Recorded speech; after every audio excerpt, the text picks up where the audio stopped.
everyone. How are you doing today? Doing good? Yeah, it's really hot outside, isn't it? I am like pouring sweat. I think I lost about a pound out there. I had to set up everything out there. It's my first time doing this, so please forgive me if I stumble, but it's in my blood. So I'm here to share my experiences with you and to let you know what's coming for the world and the kind of future that mankind could look forward to. So maybe we'll wave our hands and it'll work. Sometimes that works. It's all about intention.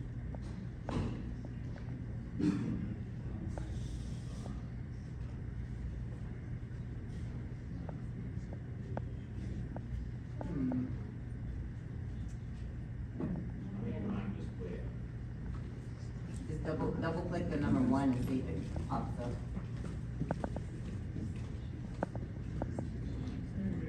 Yeah, it kind of went down a little bit. All right, there we go. All right, we're in action now.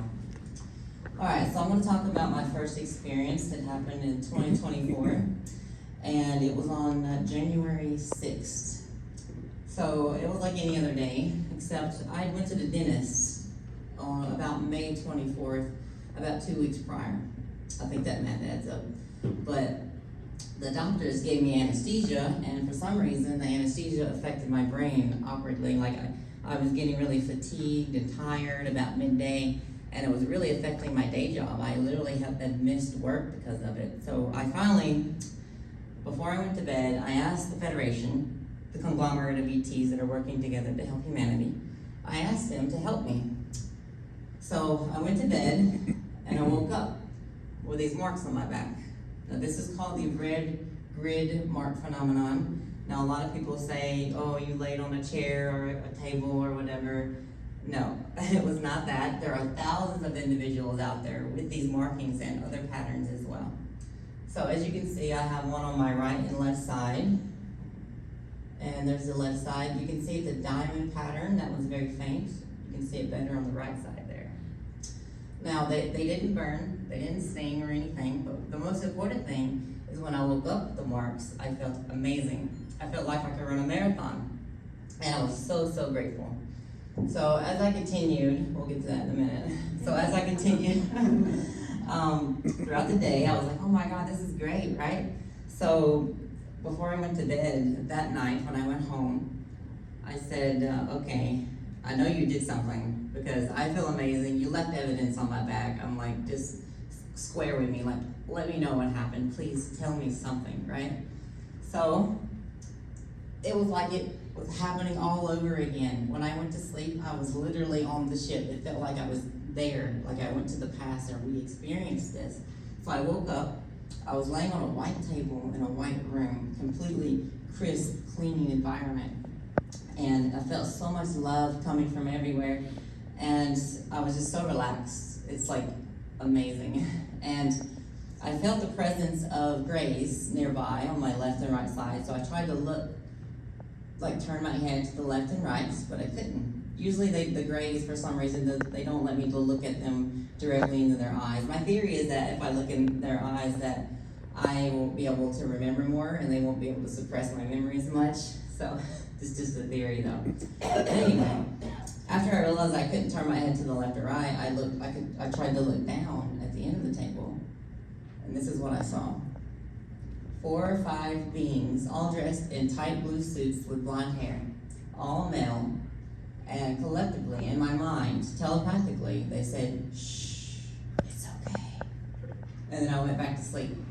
I literally just passed out and woke up in the morning with that memory, and I was just so like happy and so thankful for them, and I'm still thankful for them today. They've done so much for me to help me to get into the public, to share the stories, and to help other experiencers share their stories. And we're going to get into that here in a little bit about the United Experiencers Initiative. So I'm going to continue on with the next PowerPoint now. If you would please, Brian. Oh, next. Yeah.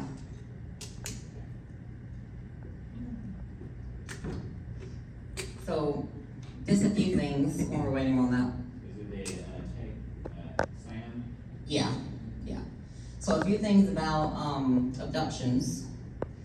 is that they can take you out of body and physically, and both involve a high frequency technology. It's all about consciousness. So they change your vibrations of your molecules, and they literally can vibrate you through the ceiling and through the wall and take you right onto the ship. It's almost like magic. Their technology is millions of years ahead of us. And let me tell you, being out of your body, oh my God, it's amazing. So this experience here was not too long ago. It actually happened on May 14th. So it's still fresh on my mind, and I'm still processing everything, but I'm gonna share it with you guys. So here we are. So a few things before we get started about this one. I had been feeling really depressed and really sad, and I was going through a lot of emotional stuff. And I again asked the Federation to help me, because when I cry, when I get depressed, it releases a lot of, I believe it's cortisol is the chemical in your brain, and I experience extreme burnout. And I said, well, I can't run the UEI, the organization, I need help. So I pleaded with them to help me once again. And the strangest thing is, I woke up with the marks with no memory. And surprisingly, I didn't feel that great that time, but I had headaches on the left and right side of my brain and up here, and I had flashes of memories and like things that had happened the night before. And I went to the kitchen and I sat down to eat, and my girlfriend, actually I said that I think I was taken last night because I felt like something had happened, and then she said, I think you were, you got the marks on your back again, but we'll get to those pictures here in a minute. So the marks appeared again. So I did a regression about a week later because it was so fresh on my mind, it was wanting to come forward, and this is what happened. So it starts out with me on the ship. This time the ship was organic. Yes, that's right, organic. The walls were black and brown and green and really moisty. I know a lot of people don't like that word, but it was surprisingly not that bad. I felt really relaxed, and I'm just laying there on the table, and I can sense these gray beings behind my head, the gray aliens. There's many different types of grays, by the way, just to get that out there. We're going to talk a little bit more about extraterrestrials in general here in a minute, but they were inserting green rods into my brain. I can feel it, I felt them in my brain. And the thing is, when you're on these ships, there's a part of you that's also in third person, because your consciousness expands outward sometimes, and when you're doing regressions, it helps bring that forward. So that's how I saw the green lasers and the flashbacks I was having that morning. I remember green lasers. But anyway, they were kind of like lightsabers, believe it or not. They were like little mini lightsabers about the size of a butter knife. And these are the exact locations that they inserted them into my brain. It's just gonna get really interesting really fast. I need some water. Excuse me. My mouth's getting really dry. Okay. So, as I'm laying there, this being comes around my left side, and she stares down at me and makes eye contact with me. And all I can do is just look at her. And she fixates my gaze with her, and I cannot look away. I'm like really relaxed at this point, like she's making me really relaxed. And then she starts to explain what they're doing to me while they're still back there, and they have the rods in my brain, and I feel really foggy and really weird. And she says, you're being entered into an accelerated education program, and we'll get into that in a minute, and it's been a while for me. So I had no idea what she meant. And then she started pouring lots of information into my brain, like flashes of images and shapes, geometry, and events that had happened. It seemed like it was on another timeline. And she said, you're going to help fix the timelines, and you're not the only one. And then I was like, I gave her the impression of like, I'm confused. And she was talking to me telepathically. And she said, okay, so she gave me a vision of thousands of flying saucers in the sky. And I was like, wow. And she said, yeah, you're gonna help bring about open contact. And I had no idea about any of this. As far as I know, I was just helping bring about disclosure. So this is like a whole new ballgame for me. So I had gained the ability to sit up after a minute after she got done speaking to me, and the ETs pulled the rods out of my brain. So I sat up and I got off the table about, here, let me change that back, I'm getting distracted, I'm not there yet. So I got off the table, I slipped off the table, and I was very clumsy. I was just like leaning up against the walls and just kind of like, because my brain was really foggy from the procedure. But I wasn't running away because I told myself if I ever gained consciousness on the ship that I was going to get up and get as much information as I can. So I was like, yes, I've got it, this is my opportunity. So I slip off the table and I'm just like leaning up against the walls and like looking in other openings and stuff. And there was other people on other tables getting different procedures, but it's nothing nefarious, it was all positive stuff to help people. So I got down to the end of the hall, about 30 to 40 feet away, and I met this guy. And I was just like, I was just looking up at him. He was about 7 feet tall, and I locked eyes with him. His eyes were facing forward. Now I don't know if this was a mantis being or if it was just an insectoid. I mean, there's a whole bunch of insectoid races out there, but his eyes were forward facing, and I looked at him, and I couldn't look away. He like trapped me with his consciousness, and I started getting really sleepy, like really groggy, and then I just started like falling to the ground, and then I was on my hands and knees, and then this guy showed up. Now I know he looks weird. This is the best description I can get, but he had a big, really bulbous nose, kind of like Squidward from SpongeBob. And he had red fish-like eyes. And all I could see was him coming at me, and I felt him scooping me up, and then I passed out. So that's what had happened. But following that procedure, I had, like I said, I had headaches every day for about a week, but they got dampened down. Every day it was a little bit better.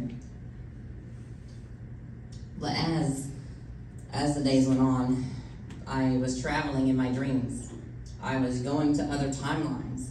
And I don't know how to explain this, and I've been trying to put it into the right words. But it feels kind of like astral traveling or going into someone else's body in a different timeline. It's something to do with quantum mechanics, and I'm still trying to figure that out. When I figure that out, I'll let you guys know. So anyway, so the dreams had a theme. I was going with a group of people fighting these bad guys and trying to find a spaceship. I know it sounds wild, but we eventually found the guy, and believe it or not, he looked like Elon Musk. Yeah. So he had a big ship, and we had to take him out. So we had to crash our spaceship into his. And after that, the following dreams, the next few days, I was building like tunnels or wormholes to other timelines, and then I was helping build a city. So it's something to do with, I believe it's something to do with quantum mechanics and collapsing the timelines to the best timeline to be on. But that's the best way I can explain it. So that's what happened. Now, there's a few more things about this. So let's go back real quick to this image. Now, as you can see, the rods on the very right and left side of my head are the learning process area of your brain. So as the days went on, and as I was having these crazy quote-unquote dreams, I started getting smarter. I started talking faster. I can analyze things way faster now. I can see like everything. I can hear everything. I can hear a pin drop a mile away. It's absolutely insane what my senses can do now, and it's a little overwhelming sometimes, but that's what meditation's for.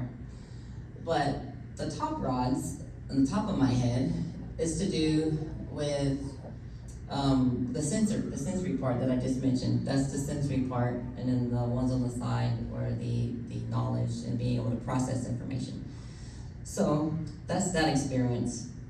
Now, as Brian gets the next slide ready, I want to educate you a little bit more, some in-between information here. Now, the phenomenon is widespread, okay? It doesn't always involve being on the ships and stuff, as you just heard. It also involves astral traveling and astral encounters and dream encounters. Dream encounters are very real. So if you ever reach out to them, and we'll talk about how to reach out to them in here in a minute to help make contact, but when you reach out to them, you have to have love in your heart, and then they can come into your dreams. Dream contact is very real. In fact, that's how they first contacted me the first time 2.5 years ago, when I started meditating and becoming spiritual, eating right, and having healthy thoughts. And it's very important that we have healthy thoughts for ourselves and others, because we affect reality. We are part of reality. So my story is long and broad, and they have led me to create the United Experiencers Initiative. So a little backstory on this. How much time do we have left, Ryan? Okay, good. So a little backstory. I'm gonna give you the complete backstory on this, and then we'll go over the slide. Give me 1 second.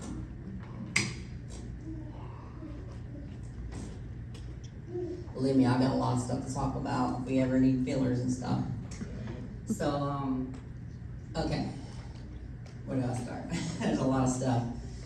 So, okay. So me and a few friends were contemplating about creating a nonprofit, and the idea just came out of nowhere. And I was the only one that went through with it. And after that, I went out for a second. Oh yeah, let me go back just a little bit more than that, actually. I apologize. So, I was given a symbol. In the middle of the night, I was told to get up. I can hear them in my heart. It's like, it's hard to explain, but telepathic communication is heart to heart, not mind to mind. But they told me to get up, get in front of the computer, and open up Photoshop. And they said, we're gonna make a symbol. I said, okay. So, opened up Photoshop, and I was like, I have no idea what I'm doing here. And I started making this symbol. It was kind of like a collaborative thing. Me and them, they were just kind of telling me what to do, what to make. And then when we were done, I was like, what is it? What is this? What is this for, right? So they said it's for disclosure. And I said, that's not very descriptive at all. Like, I need more information. So they said, that's all you need to know. It's for disclosure. And I said, okay, cool, I'll take it. And then I put it on a flag, I raise it high, I get excited, you know, and everything. And then later we had the idea to start the nonprofit, and I got to thinking, what symbol should I use for this nonprofit? And then it hit me. That was it. They gave me the symbol before we had the idea to create the nonprofit. So everything was laid out. Everything has been laid out, and they've been helping me and guiding me through this whole process, and it's absolutely amazing. One day I'm gonna write a book about it. So, okay. So I had a vision, a dream. I was given a vision by them, and I was standing in the desert, and I looked up, and there was a plane flying overhead, and it said, "Have you been to the desert lately?" Very ambiguous, right? So, and it had coordinates behind it, and I had no idea what the coordinates were. And so I woke up, and I was like, wow, that's very important. That felt very profound and very important. So I logged that in the back of my head. And then about a month to 2 months later, I saw an ad in the paper or online somewhere, I can't remember where it was, but it said, contact in the desert. And I was like, oh my God, that is it. And then I felt them light up in the back of my head and in my heart. And they said, yeah, you have to go to California. And I've never, let me tell you, I've never traveled anywhere by myself as an adult, right? Everybody's learning how to be an adult constantly. That's an ongoing process. But I was like, okay, how am I gonna get to California? And also they said, you need to go to network for the UEI. So I was like, oh wow, that's a lot of responsibility. I was like, I don't think I can do that. So I was like, I'm gonna need some help. And this microphone. Yeah, I think the battery might be dying. Yeah, I think it's dying. That's okay. No, it's, if we believe in reincarnation, that battery will be back. All right, thank you. All right. So I was like, I'm gonna need some help. That comes into play later. So I get a loan, and and I'm still paying off that loan. I'll almost have it paid off by the time next year that I'm gonna go back. I'm gonna go back next year. So, what is Contact in the Desert? Well, Contact in the Desert is one of the biggest UFO conventions in America, and it's absolutely amazing, and it has all the most important people from Disclosure at one location. And that's why I needed to be there. So they said, you gotta get there. So I was like, okay, I'll get a loan. I think I'm sucking the energy out of these batteries. Sometimes that happens when you get taken a lot. Let's see. Maybe I can charge it back up. I'll just use this one if I have to. So,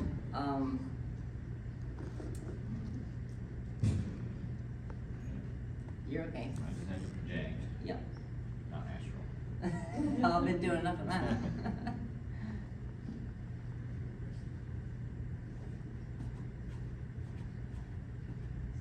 How much time we have left?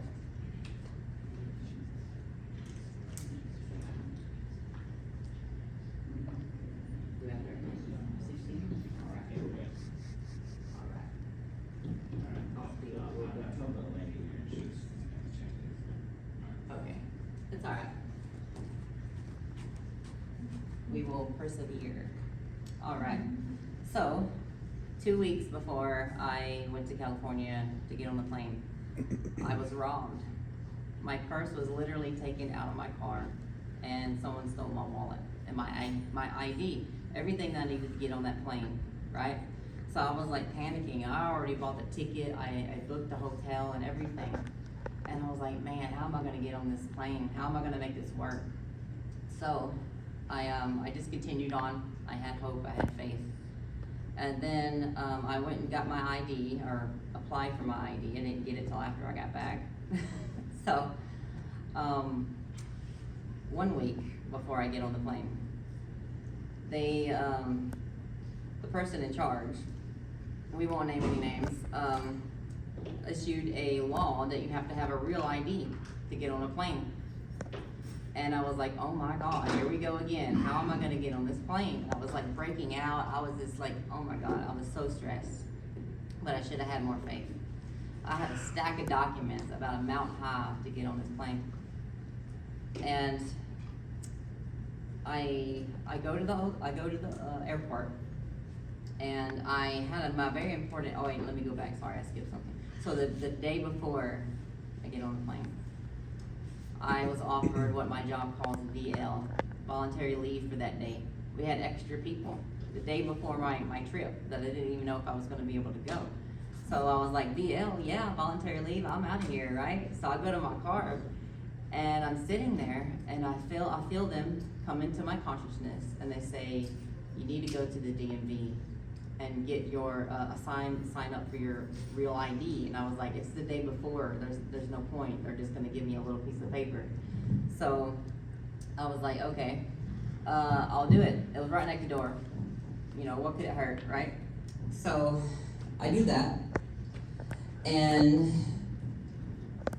I go home, and then I go to the airport in the morning, very early in the morning, right? And I get to the TSA, and the guy gets on the phone, and they have to ask me some questions. And when he got done, he gave me the thumbs up, and he said, but that was strange.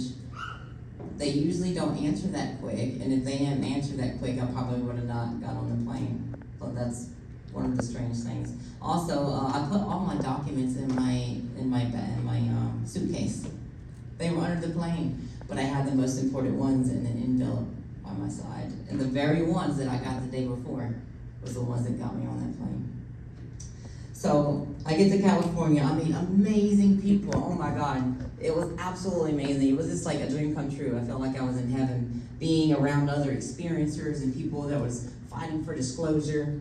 And I was told that I was going to meet somebody. I thought it was Yvonne Smith, poor thing. I got so excited. Our business cards were almost alike. It's like, oh my God, our business cards are alike. She was like, oh my God, this crazy woman. I was hyped up. But anyway, long story short, I met two Pleiadians in person, and so what had happened was, Pleiadians are the ones I showed earlier in the blue suits. So I was standing about 10 feet away from Chris Bledsoe's booth, another experiencer, a really well-known experiencer, and about 5 feet away, in front of his booth, was standing two women. And they were just standing there really quietly, and they had their hands like this, and they were standing right beside each other, like the other one's right here, and I'm over here, and I'm like, they look like Pleiadians.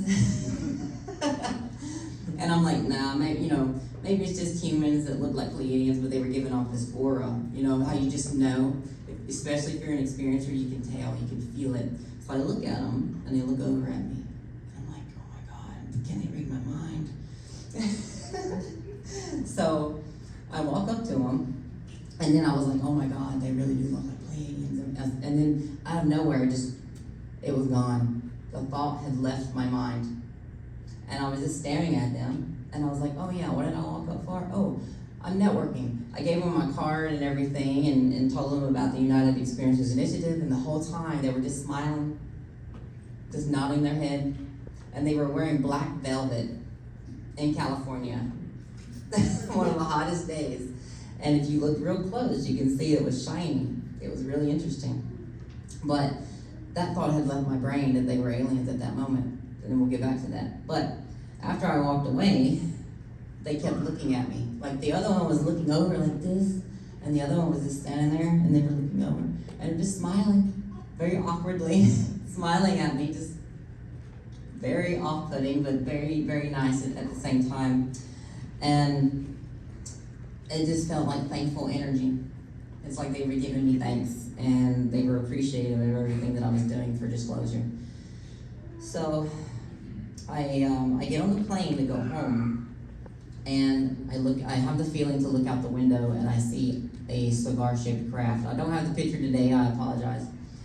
But it was about 7 feet long, about 2 feet wide, white, and just floating there slightly, going in the opposite direction of the plane. And I'm like, is this for real?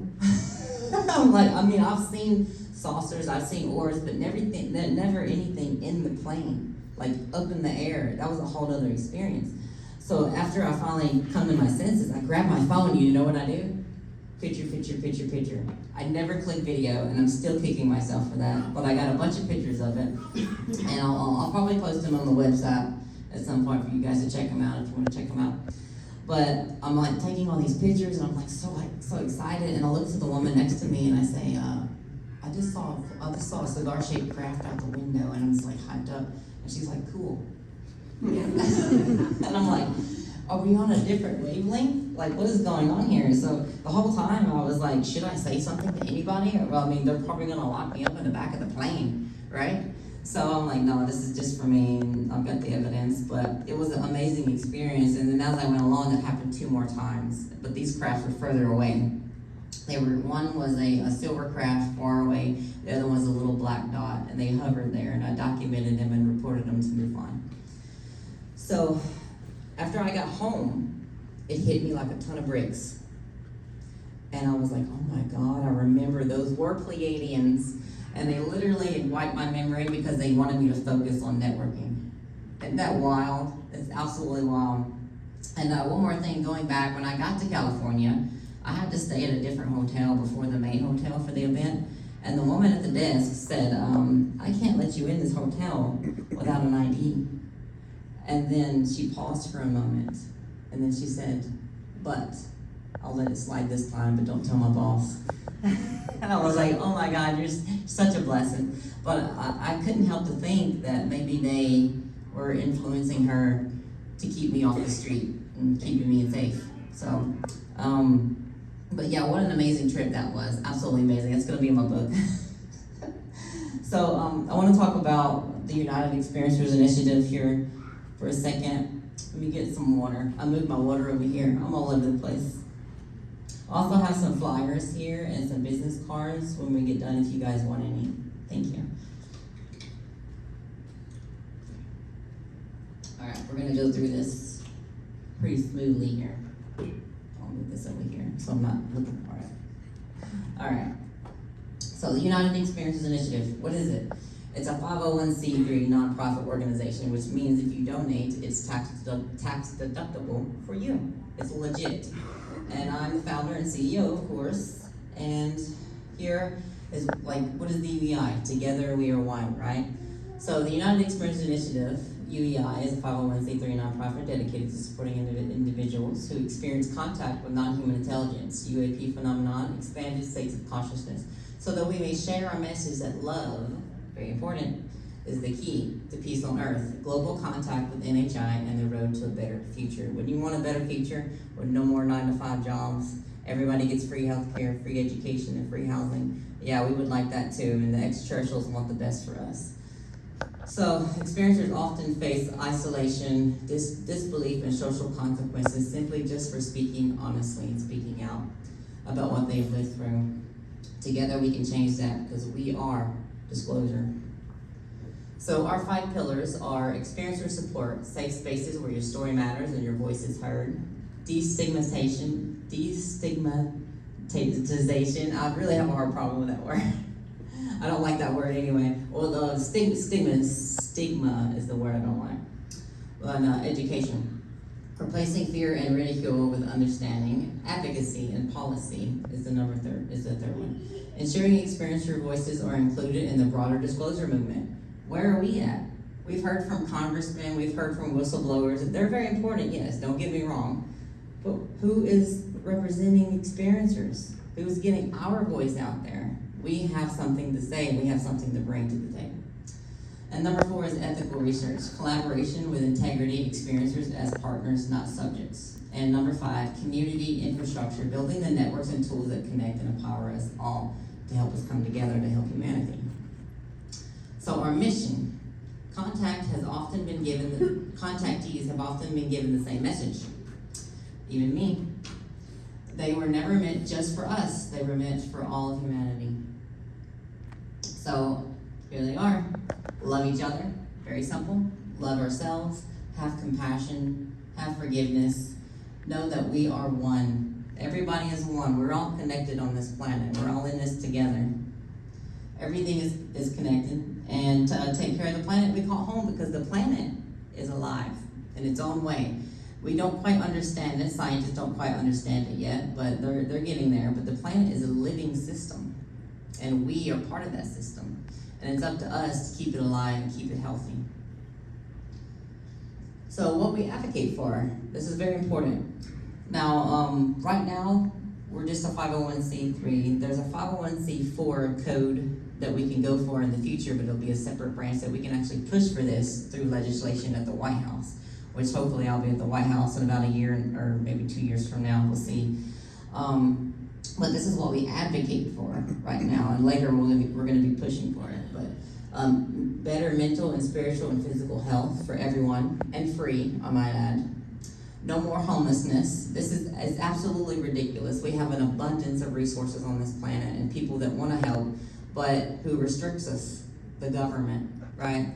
So liberating people from poverty, no more war, world peace, free health care, free education, free housing, and replacing prison systems with rehabilitation centers.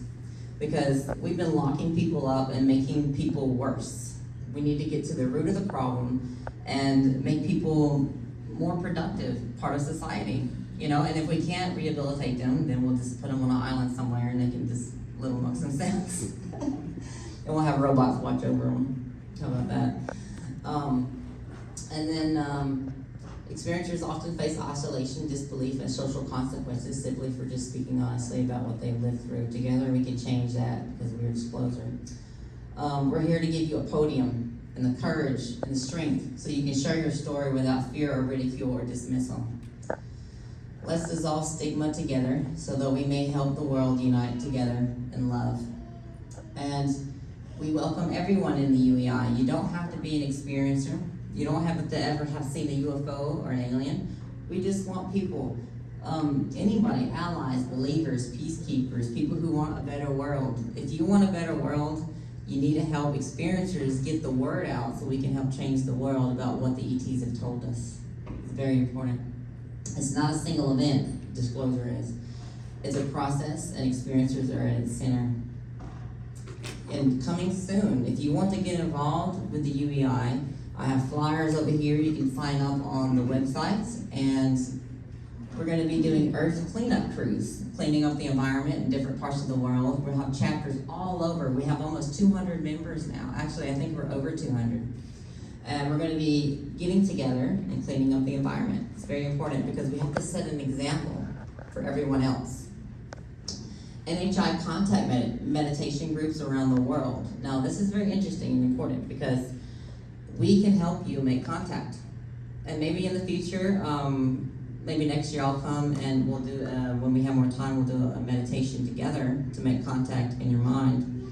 But if you're interested in that, you know, we're gathering around the world to do meditations, to center yourself, to know self-love, to be able to see them in the skies, which I do almost every Saturday night, and to see them and feel them in your heart and your consciousness. So we're also going to do community gatherings and outreach and kindness campaigns and food drives, local education presentations where we talk about extraterrestrials and experiencers in general, and experiencer support groups. And we're also building a list of resources for experiencers on our website for mental health and stuff like that, because there's too many psychiatrists and people out there that just want to like give us drugs and lock us up in a mental institution because they don't believe. And they've been doing it for far too long, and it's time that it stops. It's time that they actually listen to us and find the connecting data points between us, because that's where the truth is. So I have a full public launch coming up for the UEI on Saturday, July 11th at 7 p.m. Eastern Time. You can watch it free on our YouTube channel. It's also on our website. You can find the link there. And here are the speakers that we have so far. Grant Cameron, if you know Grant Cameron, he is our co-host. And I'm so happy that he's on our side because he's an amazing individual. And he's a UFO researcher and author, if you don't know who he is, but he's a really big guy in disclosure. And then we have Susan Manwish and Dan Herreri, Jennifer Jaworski, Kevin Briggs, and Rebecca Hardcastle Wright. All these people, most of these people have written books about their encounters and experiences, and they've been doing lots of stuff within the disclosure phenomenon or the disclosure movement. And that's it. There is the contact information. It's also on the flyers. You don't have to write it down or anything. But thank you so much for everything today. And you guys have been such a treat. We don't have time for questions, do we? Yep. Anybody have any questions today? I should have told you that earlier, and that way you can formulate a question. All right, you? Yeah, I'll ask. So you mentioned earlier about the Galactic Federation. And how, my question is, how did you get into contact with them for that experience? So I started becoming spiritual about probably three and a half years ago. And then they made contact with me in my dreams first. So the dream was I was out in my yard and I was laying on a bed and I saw gray aliens up on the hill on my left, and I felt like they were rearranging wires in my brain. It really sounds weird, but it's like they were redoing something in my brain to allow me to feel the love through my heart. And then I had more and more contact after that. Then I just kind of had this realization, like, oh, it's the Federation. This is something that I just know in my heart. Thank you. Yes. What's up with the triangles everywhere? That's a good question. So the triangle, interestingly enough, is a symbol given to a lot of experiencers around the world. Is given to a lot of experiencers around the world. And we don't really know why. We don't know what it is or what it means, but I have my theories. I believe it means mind, body, and spirit, all in alignment. And it also means space, time, and I forgot the other one. I just formulated that one a couple of days ago. But yeah. But yeah, that's pretty much it. I don't really know what the whole breakdown of the symbol is. I just kind of go with the flow and I accept it. That's interesting because you see it everywhere, and I just always wondered. Yeah. So that makes sense if everybody's sort of getting. Because Chris Bledsoe actually saw that too on the little white being that he saw. The little white ET had a triangle on their chest. Yeah, it's very interesting. It's almost like they're giving us breadcrumbs. And sometimes I've been hearing from people in disclosure, and whistleblowers that they've actually given us crafts. They left them in the desert for us to recover and investigate, but they're racking their brains. They don't understand how it works. I actually have a theory on that. We probably don't have time to get into that, but it is consciousness-based. I actually wrote a paper about the type of metamaterial that I think it's made of. Long story short, I believe that it's a material that amplifies your consciousness through quasi-crystal technologies. Yes? So this may be a stupid question. The markings on your back, are they permanent or was that just how long did they last? Good question. No, they went away. Both times it took about 5 days, and they slowly turned into a light sunburn and then faded away. Yeah. Yeah, no questions are stupid. Yeah, this is a whole new phenomenon here for a lot of people. Yes? Why are aliens real? Why are they real? That's a good question. I'll explain why. So they told me that the universe is alive. Not just our planet, but everything, everywhere. Life is everywhere. Life is everywhere. And actually, that's part of my theory of everything that I wrote as well. And you can also read that paper later. But I put it in there, and it actually come out of the math. So think of the universe as information that repeats. It's a repeating pattern. So life is part of that pattern, and it repeats throughout the universe. So it's just a result of a living universe, and we're all connected and part of that. That's why they exist, because we exist, because we all exist. Otherwise, it would just be nothing in a really boring universe, wouldn't it? Thank you. Any more questions? Yes? Have you seen Disclosure? I have not. I'm gonna try to get some friends together tonight and go watch it with me. So if any of you wanna go watch it with me tonight at 7 p.m., they're doing one nearby. We can all get together and go watch it. You'll notice a lot of parallels between your experience as an experiencer and that movie. Really? You watched it? I saw it last night. Really? I can't wait. I've heard that experiencers really resonated with it more. It's almost like you partially made it specifically for experiencers like us. Wow. That's amazing. I can't wait to watch it. Now I'm so hyped up now. Yeah. I remember watching Close Encounters of the Third Kind after I had my on-ship encounters, and I'm like, oh my God, this is a completely different point of view. I'm like, it's all about love. I'm getting chill bumps now just thinking about it. You're gonna cry. Oh, And it's gonna resonate. Mm. It's incredible. I can't wait. Thank you so much for that. Thank you. I'm so hyped up now. Yeah. All right, any more questions? All right. Yes, in the back. You mentioned earlier that you were maybe more spiritual, and you get to contact with groups, and you know that bit, so I can understand more. Yes. So I started to understand when I became spiritual. I started to understand that God is inside of you. That God is not out there on a throne. That we're all part of God. We're not separate from God.